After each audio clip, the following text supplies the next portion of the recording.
I didn't remember this because I unfortunately wasn't yet alive, but wasn't yet here in the world. But my parents met Oistrakh,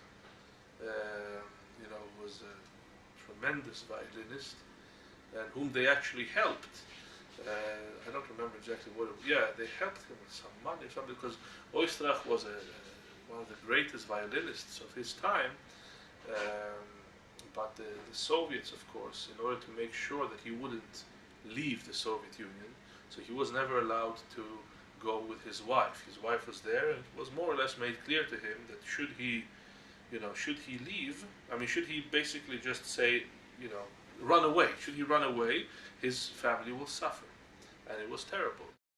When Oistrakh played, it was totally, everyone knew, he knew, and that guy and that guy and that guy, is watching me.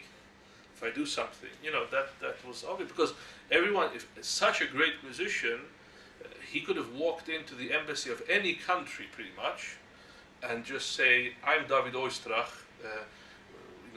Could I please be a refugee from the Soviet Union in your country?" Surely any symphony orchestra anywhere in the world would thank their lucky star that Oistrakh decided to come to them. It doesn't matter; it'd be America, England, Sweden. He could have his pick, right? But of course he couldn't, because my mother said that he was very pained. He was as they say in Yiddish, he was a nebech.